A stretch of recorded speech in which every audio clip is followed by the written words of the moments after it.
The NFL's hottest team, the Broncos, visiting the Texans. And I'm not sure if you watched this game or not. There were other games that were sexier that you might have paid attention to.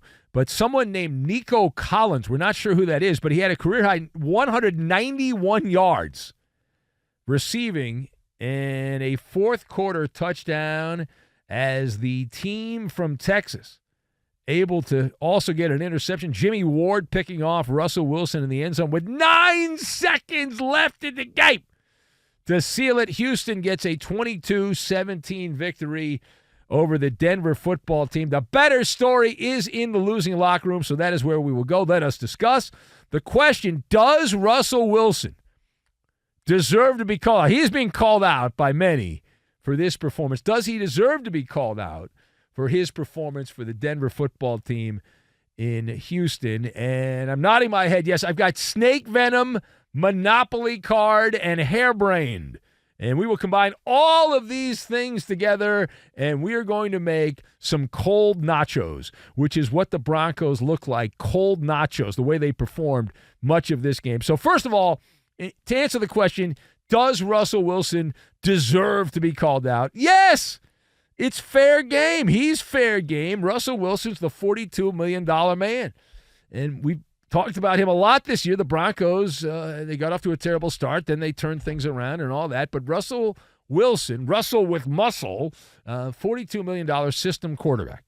That's what he is. And he sucked at a time you cannot suck. The vast majority of the afternoon on Sunday. What's my evidence? Denver's offense started on their first 7 legit drives. Now, I'm not going to count the one where they had one play before halftime, but the first 7 legitimate drives, they punted on 6 of them. 6 of the first 7 drives. Punt, punt, punt, punt, punt, punt. And at the end of the game, even with that, Denver still had an opportunity. Despite all of those blunders and all those missed opportunities, Denver still had an opportunity. How did that go? Okay, so the Broncos get the ball. They march the ball down the field. They matriculate the ball down the field. 14-play, 61-yard drive. They get it down to the Houston 8-yard line. Need a touchdown. Down by 5. You need a touchdown to win the game. Time's running out. And Russell Wilson throws a pass, and right there, snake venom. Snake venom, right? The pass, now, it was a good play at the end there by Jimmy Ward, who just fought for the ball more. He fought for the ball more, but 3 of the final 4 Broncos drives ended up with an interception. 3 of the final 4. So 6 of the first 7 were punts, and 3 of the final 4 ended on interceptions for the Denver offense. And so that's the story on that side there. Now, on the flip side, the Texans, they win, but they lost at the same time. Why? Tank Dell, the man that changed his name to Tank. He loves being a tank. Tank Dell, well, that tank had hit a roadside bomb, kaboom, for the Tank. His season is over. A fractured fibula for him. And how big a blow? The question, how big a blow is the loss, season-ending injury to Tank Dell for the Texans? So this is actually a huge deal. It's a huge deal for C.J. Stroud. As the season has progressed, if you've paid attention, and we have, this guy, Tank Dell, has become the man. He's become the go-to target there.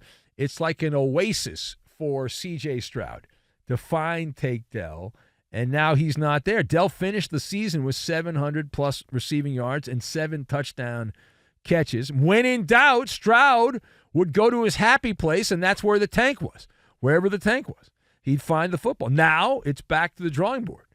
Although I would say Nico Collins would be a good place to start, considering the game he had in the victory against the team from Denver. Now, secondly, we moved to Pittsburgh, where James Conner's revenge game. Did not have that on my big board. James Conner running for 105 yards and 2 scores against his former team, and Kyler Alligator Arms Murray, the little fella, got the win. And 2-2 now, his record, Arizona's record since he came back. Torn ACL, right knee. We know the story on that. As the Cardinal franchise winning in Pittsburgh, Western Pennsylvania, for the first time since 1969. They don't play there very often. 24-10. Game wasn't even close. Is there any way to defend Mike Tomlin for this performance in losing to a team that was trying to lose in the Cardinals? And the answer is absolutely not. Listen, we love Tomlin. We play his sound bites all the time on this show. Tomlin's a great sound bite. Every week he has a news conference, and usually there's a couple of gems that make for great talk radio. He's charismatic. He's debonair. He's got the gift for gab, all that stuff. Nevertheless, though, now you think about the Pittsburgh Steelers here and losing to the Cardinals at home. I don't care about the lightning delays. I don't care about that. I don't worry about your backup quarterback. You're playing a team that was trying to lose. So there is no monopoly card. There is no monopoly card, the get-out-of-jail-free card that you can play if you're Mike Tomlin. Kenny Pickett gets hurt, doesn't matter. And all that other stuff that we mentioned, it is all subterfuge is what it is. And the bottom line is Arizona is a bird food team. And they're not supposed to win. The franchise charter is to lose. And they won. So the Steelers this season are 7-1 in one-score games. They are 0-4 in games decided by more than one score. So if the game's a rout, they're getting blown out. If it's not, they got a pretty good chance to win. Now, how are things looking for Pittsburgh quarterback Kenny Pickett after his latest injury, an ankle injury? We're told he's going to be out 2 to 4 weeks. So the answer to that is fragile. That's the answer. This guy is fragile. And not only that, when he's played, he's been mostly ineffective. You can't blame Matt Canada anymore for that. He gone. He's out of there. See you later. Bye-bye. But Kenny Pickett sticks around. And so he's got 2 strikes. Not only has he been ineffective, but he's also been delicate.